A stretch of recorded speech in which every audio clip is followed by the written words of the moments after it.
આ વિડીયોમાં આપણે યોગ અને છેદ ક્રિયાના ગુણધર્મોમાં હજુ આગળ શીખીશું। પણ અહીં મેં સૌથી પહેલાં આપણે હમણાં સુધી જે શીખી ગયા છીએ તે 3 નિયમો પણ લખ્યા છે। સૌથી પહેલાં આપણે દિક્ક્રિયા જોઈ યોગ અને છેદ ક્રિયા માટે કે એ દિક્ક્રિયા પણ છે, તો એ આ મુજબ હતી। લખું પહેલાં તો દિક્ક્રિયા અથવા તો બાઇનરી ઓપરેશન ખરું। જો કોઈ પણ બે ગણ એ અને બી માટે જો એ અને બી એ સાર્વત્રિક ગણના ઉપગણ હોય તો તેમના છેદગણ અને યોગગણ પણ સાર્વત્રિક ગણના ઉપગણ જ બનશે ખરું। તો એને આપણે કહીશું બાઇનરી ઓપરેશન। એ યોગ બી એ પણ સાર્વત્રિક ગણનો ઉપગણ છે, એ છેદ બી એ પણ સાર્વત્રિક ગણનો ઉપગણ બનશે। આપણે આ વાતની સાબિતી પણ મેળવી હતી। ત્યારબાદ આપણે ક્રમનો ગુણધર્મ જોઈએ કે જો ક્રમની ઉલટાસુલટી કરીએ બે ગણ વચ્ચે તો પણ પરિણામ સરખું જ મળે છે। એ જ રીતે છેદગણમાં પણ ઉલટાસુલટી કરીએ બે ગણની તો પણ પરિણામ સરખું જ મળે છે। અહીં એ યોગ બી કરું કે બી યોગ એ કરું પરિણામ સરખું છે। છેદગણની વાત કરીએ તો એ છેદ બી કરીએ કે બી છેદ એ કરીએ પરિણામ સરખું જ મળશે ખરું। તો આ થઈ ગયો ક્રમનો ગુણધર્મ। ત્યારબાદ આપણે જૂથનો નિયમ જોયો કે આપણે અલગ પ્રકારે જૂથ બનાવીએ તો પણ પરિણામ આપણને સરખું જ મળે છે। યોગ ક્રિયાની વાત હોય તો અલગ પ્રકારે જૂથમાં યોગ ક્રિયા કરીશું અને છેદ ક્રિયાની વાત હોય તો અલગ પ્રકારના જૂથમાં છેદ ક્રિયા કરીશું, પણ પરિણામ સરખું જ મળશે। આપણે ગમે તે રીતે જૂથ બનાવી શકીએ છીએ ખરું। જો અહીં પહેલાં એ અને બીનો યોગ કર્યો અને એ જૂથનો સી સાથે યોગ કર્યો, જે પરિણામ મળે છે તે જ પરિણામ આપણને અલગ પ્રકારે જૂથ બી અને સીનો યોગ કરીને એનો એ સાથે યોગ કરવાથી પણ એ જ પરિણામ મળે છે। એ જ વાત છેદ ક્રિયા માટે કે આપણે એ અને બીનો છેદગણ લઈએ અને એ જૂથનો સી સાથે છેદગણ લઈએ તો જે પરિણામ મળે તે જ પરિણામ અલગ પ્રકારે જૂથ વિચારીએ કે પહેલાં બી અને સીનો છેદગણ અને તેનો એ સાથે છેદગણ તો પણ ડાબી બાજુ બરાબર જમણી બાજુ પરિણામ સરખું જ મળશે। તો આપણે કહી શકીએ કે છેદ ક્રિયા પણ જૂથના નિયમને અનુસરે છે ખરું। હવે આપણે બીજી કેટલીક વાતો જોઈશું યોગ અને છેદ ક્રિયામાં જ। તો અહીં પણ કોઈ પણ બે ગણ એ અને બી માટે આપણે શું કહી શકીએ કે એ યોગ બી ગણ એ ગણ એ યોગ બીનો ઉપગણ છે, ગણ બી પણ ગણ એ યોગ બીનો ઉપગણ છે ખરું। આવી જ રીતે આપણે છેદગણમાં પણ કહી શકીએ કે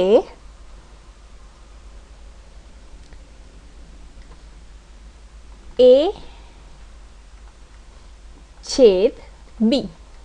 જો અહીં ઉલટું બનશે, એ એનો ઉપગણ છે અને બીનો પણ ઉપગણ છે, એ છેદ બી એ બીનો પણ ઉપગણ છે ખરું।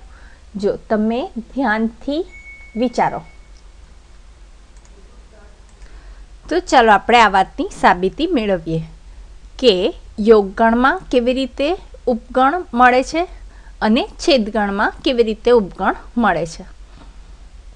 તમે ધ્યાનથી જોશો તો તમને ખ્યાલ આવશે કે અહીં વાત જે કીધી છે તે ખરેખર બને છે યોગ અને છેદ ક્રિયા માટે। આપણે એને સાબિત કરીએ। ચાલો આપણે વિચારીએ ગણ એ અને બી।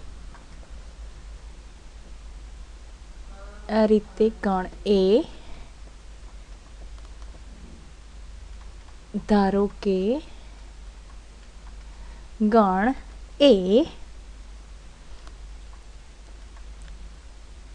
માં આ રીતે ઘટક એક્સ એ પૂર્ણાંક સંખ્યા છે અને x² - 4 = 0 આ રીતે આપેલું છે।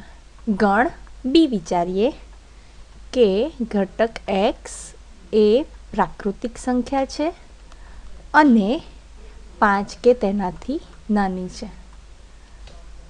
તો ચાલો સૌથી પહેલાં તો સાદુરૂપ આપીએ અને જોઈએ કે એમાં કયા ઘટકો મળશે। જો અહીં પૂર્ણાંક સંખ્યા છે એટલે કે ઋણ સંખ્યા પણ મળશે અને શું કીધું છે x² - 4 = 0. આપણે આ રીતે જોઈ શકીએ કે x² - 4 = 0. આના અવયવો કરીએ x - 2 x + 2 = 0. તો શું મળશે? x = -2 અને +2. ખરું? આ રીતે આપણને જવાબ મળશે. તો અહીં આ રીતે ઘટકો બનશે -2 + 2. બીની વાત કરીએ તો પ્રાકૃતિક સંખ્યા અને એ પણ 5 કે તેનાથી નાની. 1 2 3 4 5 આ રીતે ઘટકો મળશે. ખરું? હવે આપણે વિચારીએ, હમણાં જે નિયમ જોયો હતો તે નિયમ. જો ગણ એ અને બીનો સૌથી પહેલાં તો યોગગણ અને છેદગણ લઈએ.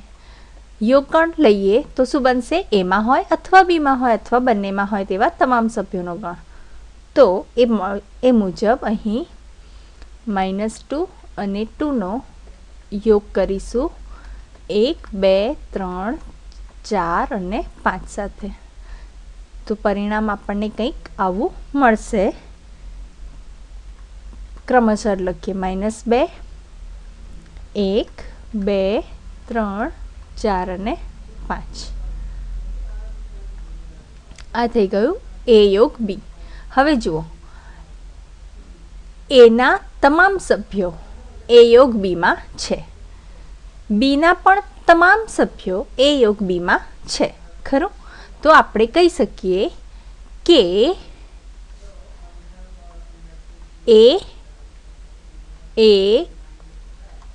એ યોગ બીનો ઉપગણ છે અને એ જ રીતે બી પણ, ગણ બી પણ એ યોગ બીનો ઉપગણ છે. ખરું? વાહ, આ તો કેટલું સહેલું છે. આ જ રીતે આપણે છેદગણ માટે પણ વિચારીએ. તો સૌથી પહેલાં લઈએ છેદગણ. જુઓ, એ અને બીનો છેદગણ લઈએ. એ અને બીનો છેદગણ -2 2 એમનો છેદગણ 1 2 3 4 અને 5 સાથે. શું બનશે? એમાં હોય અને બીમાં હોય તેવા સભ્યો.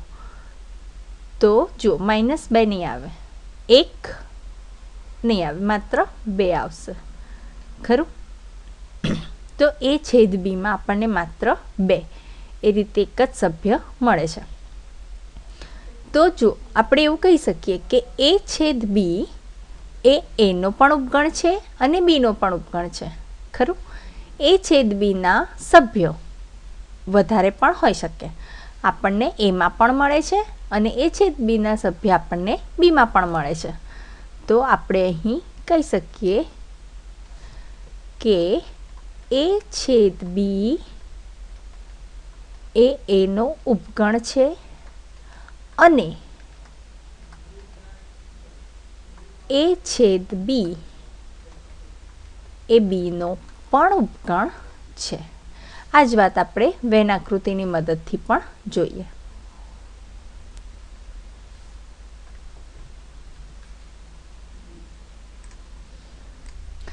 જો અહીં વેન આકૃતિમાં આપણે ધ્યાનથી સમજીએ. ગણ એ અને ગણ બીનો યોગગણ.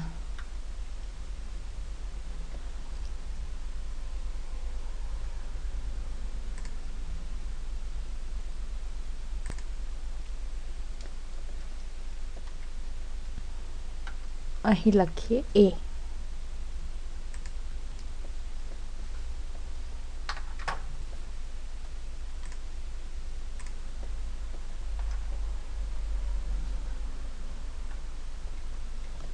આ ગણ બી, આ ગણ એ અને આ ગણ બી. અહીં છેદગણ, આ યોગગણ.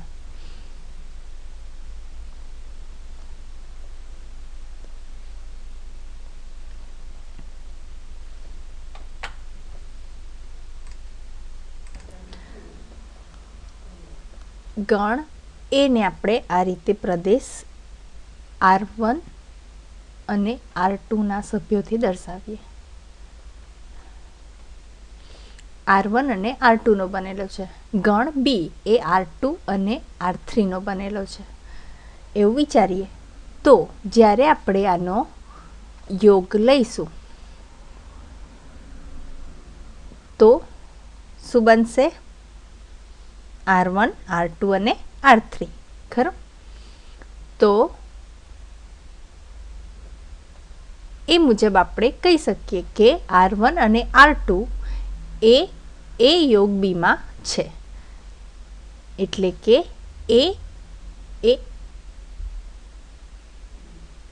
એ યોગ બીનો ઉપગણ છે. એવી જ રીતે આપણે ગણ બીની વાત કરીએ કે R2 અને R3, તો એ પણ R1, R2 અને R3માં સમાયેલા છે. તો ગણ બી એ પણ એ યોગ બીનો ઉપગણ છે. ખરું? હવે છેદગણની વાત વિચારીએ તો જો અહીં પણ આ રીતે પ્રદેશ R1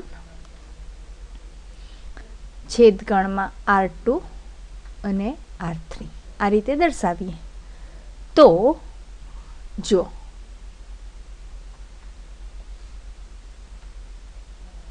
અહીં એ અને બીનો છેદગણ શું મળશે? R2. તો R2 એમાં પણ છે અને R2 એ બીમાં પણ છે. ખરું? R2 એટલે કે એ છેદ બી એનો પણ ઉપગણ છે અને એ છેદ બી એ બીનો પણ ઉપગણ છે. ખરું? તો આ રીતે આપણે વેન આકૃતિની મદદથી પણ સમજી શકીએ છીએ. હવે બીજો નિયમ જોઈએ. જો અહીં આપણે વિચારીએ કે જો ગણ એ બીનો ઉપગણ છે, ગણ એના તમામ સભ્યો ગણ બીમાં છે, તો ગણ એ અને બીનો ઉપગણ બરાબર બી થશે. ખરું? ખ્યાલ આવે છે શું કહું છું?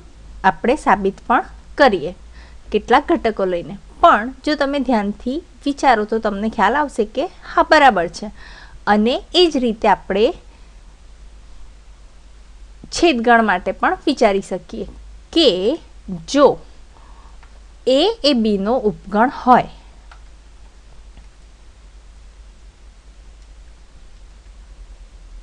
જો ગણ એ ગણ બીનો ઉપગણ હોય તો એ અને બીનો છેદગણ શું પરિણામ મળશે? એ. ખ્યાલ આવે છે? જો અહીં યોગગણ હશે તો એ બી જેટલું મળશે. એના તમામ સભ્યો બીમાં સમાયેલા છે એટલે. પણ જો છેદગણ કરીશું તો એ જેટલું પરિણામ મળશે. ખરું? એ બીનો ઉપગણ છે. ચાલો આપણે આ વાતને સાબિત કરીએ. જો સૌથી પહેલાં તો આપણે ગણ એ અને ગણ બી વિચારીએ કે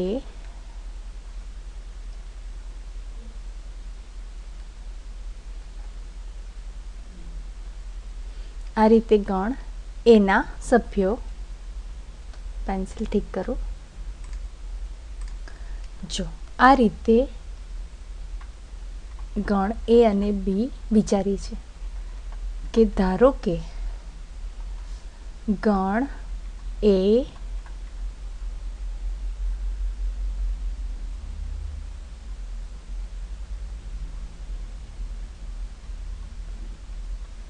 નો ઘટક x એ પ્રાકૃતિક સંખ્યા છે અને આ રીતે x² - 9 = 0. ગણ બીની વાત વિચારીએ કે એ પણ પ્રાકૃતિક સંખ્યા છે એના ઘટકો અને 5થી નાની સંખ્યાઓ છે. હવે આપણે આનું સાદુરૂપ આપીએ. શું બનશે? કયા કયા ઘટકો મળશે?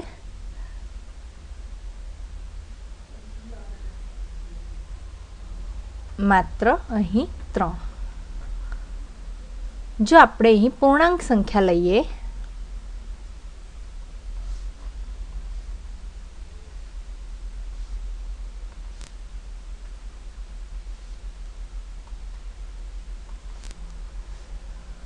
માની લો કે x એ z છે, પૂર્ણાંક સંખ્યા છે, તો અહીં આપણને કયા કયા ઘટકો મળત? -3 અને 3. ખરું? -3 અને 3. કેવી રીતે? જો આપણે ઝડપથી સાદુરૂપ વિચારીએ કે x² - 9 = 0. તો x² - 3² = 0. x² = 3². અથવા તો આપણે પહેલાં એને હજુ સાદુરૂપ આપીએ કે x - 3 અને x + 3 = 0. તો આપણને x = 3 અને x = -3 એમ મળશે. તો એ મુજબ આપણે અહીં ઘટકો વિચાર્યા. હવે બીના ઘટકો વિચારીએ. સાદુરૂપ આપીએ તો શું મળશે? 1, 2, 3 અને 4. 5 અહીં નહીં આવે, 5થી નાની સંખ્યાઓ કીધી છે. ખરું? હવે પહેલાં આપણે યોગ લઈએ, a અને bનો યોગગણ. જો શું બનશે? એમાં હોય અથવા બીમાં હોય અથવા બંનેમાં હોય. તો આ રીતે -3, 1, 2, 3 અને 4 આ રીતે સભ્યો મળશે. હવે જો આપણે જે નિયમ જોયો એ મુજબ શું કહેવાશે? ગણ A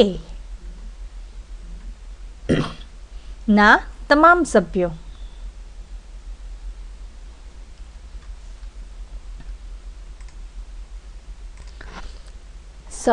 આપણે ગણ A ને એ રીતે વિચારવાનો છે કે જે બીનો ઉપગણ હોય.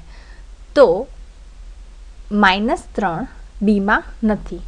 આપણે એ રીતે ગણ વિચારવો જોઈતો હતો કે જેથી આપણને એ ગણ એના તમામ સભ્યો ગણ બીમાં મળે. ખરું?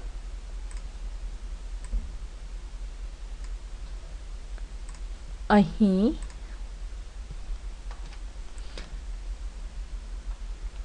પ્રાકૃતિક સંખ્યા જ વિચારીએ તો એ મુજબ આપણને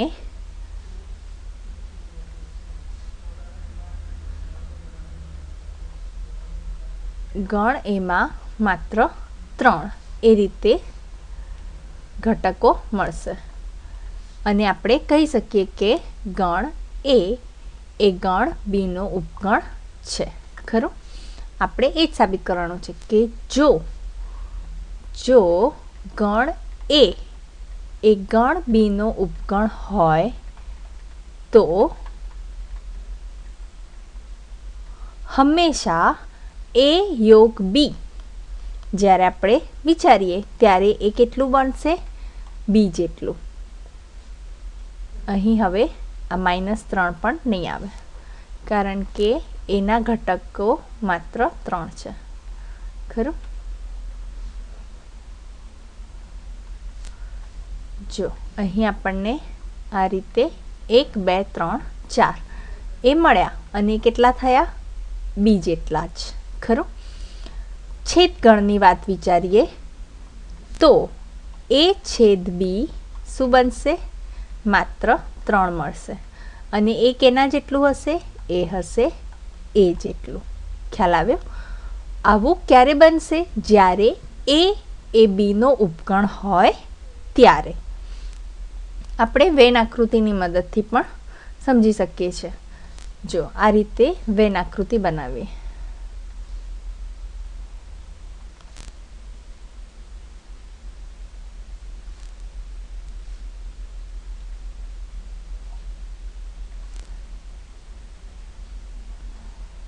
સોરી.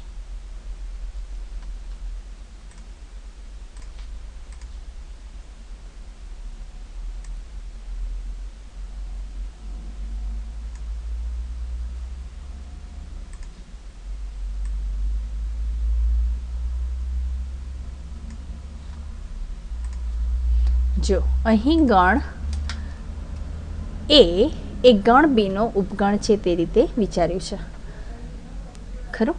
ગણ બી મોટો લઈશું, ગણ એ નાનો લઈશું. આના સભ્યો છે માત્ર 3.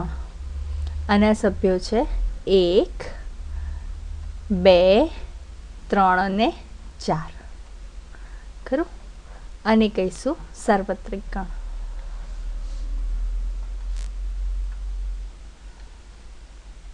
તો જો આકૃતિ પરથી પણ તમને ખ્યાલ આવશે કે જ્યારે આપણે એ યોગ બી કરીએ ત્યારે એ હંમેશા બી જેટલું બનશે, પણ એ છેદ બી કરીએ ત્યારે એ હંમેશા એ જેટલું મળશે ખરું, કારણ કે અહીં એ બીનો ઉપગણ છે. એ યોગ બી બી જેટલું મળશે અને એ છેદ બી એ જેટલું મળશે ખરું. તો હવે આપણે છેલ્લો નિયમ જોઈએ.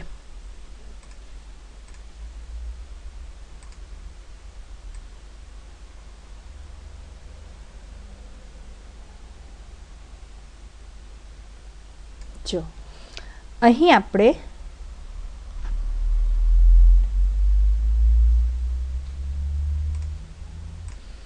ગણ એ અને સાર્વત્રિક ગણની વાત કરી છે. તો જ્યારે આપણે એનો યોગગણ કરીએ ત્યારે સાર્વત્રિક ગણ જેટલું પરિણામ મળશે અને જો ગણ એનો ખાલી ગણ સાથે યોગગણ કરીએ ત્યારે એ જેટલું પરિણામ મળશે. હવે છેદગણ માટે વિચારીએ. એનો સાર્વત્રિક ગણ અને ખાલી ગણ સાથે છેદગણ કરીએ તો શું પરિણામ મળશે વિચારો જોઈએ. એનો સાર્વત્રિક ગણ સાથે છેદગણ કરીએ તો એ જેટલું જ પરિણામ મળે અને ખાલી ગણ સાથે કરીએ તો ખાલી ગણ જેટલું. ખ્યાલ આવે છે? જો આપણે આ વાતને સાબિત કરીએ.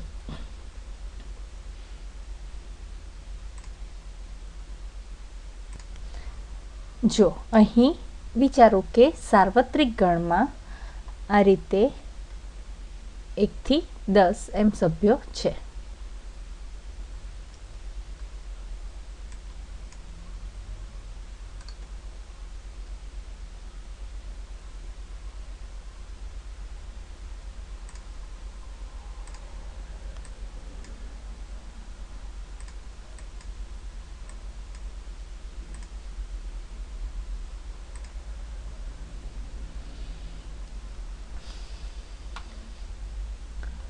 સાર્વત્રિક ગણ યુ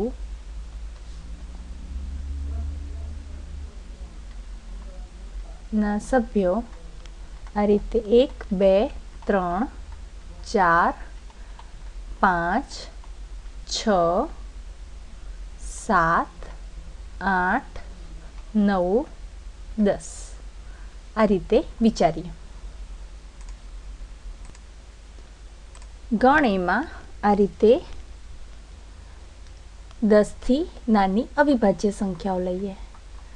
ગણ એના ઘટકો x એ n ના સભ્યો છે અને x એ 10 થી નાની અવિભાજ્ય સંખ્યા.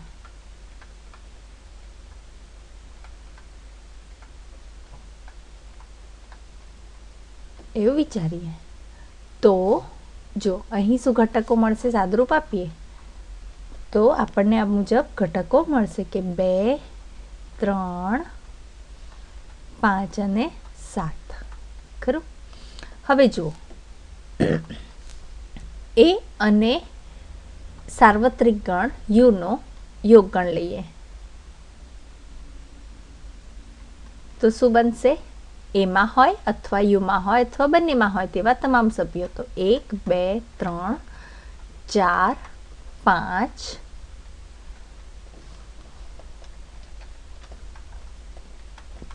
6 7 8 9 અને 10. અરે વાહ, આ તો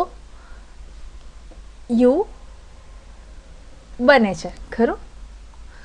જો આપણે કહી શકીએ કે આ તો સાર્વત્રિક ગણ યુ જ છે. પણ જો આપણે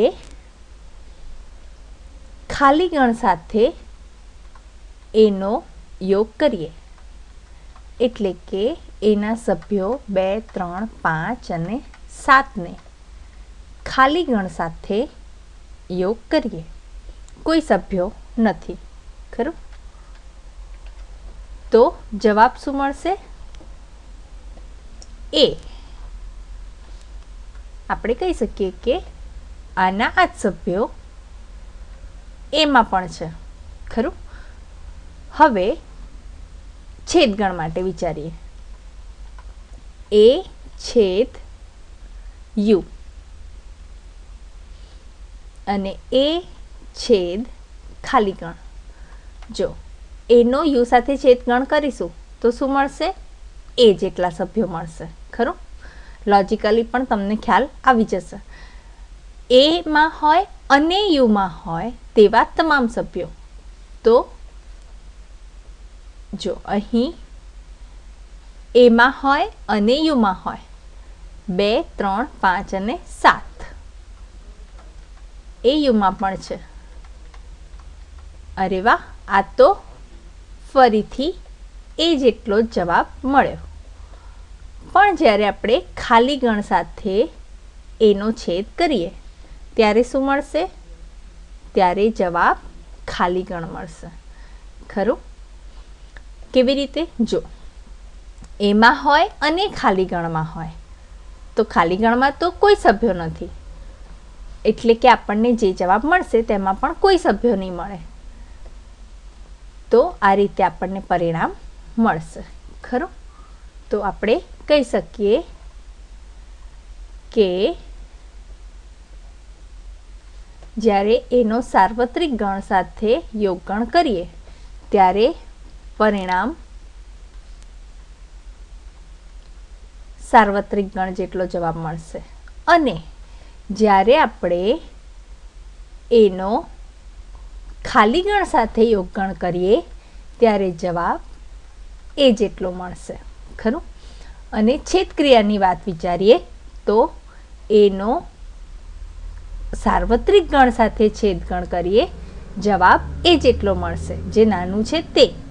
અને જ્યારે આપણે ખાલી ગણ સાથે, અહીં લખું એ, અને ખાલી ગણ સાથે છેદગણ કરીએ તો જવાબ ખાલી ગણ મળશે ખરું, જે નાનું હશે તે મળશે. યોગગણમાં જે મોટું છે તે જવાબ બને છે, છેદગણમાં જે નાનું છે તે જવાબ બને છે. તો આ થઈ ગયા યોગ અને છેદક્રિયાના નિયમો. તો આ વિડીયોમાં બસ આટલું જ. ભલે ત્યારે આવજો.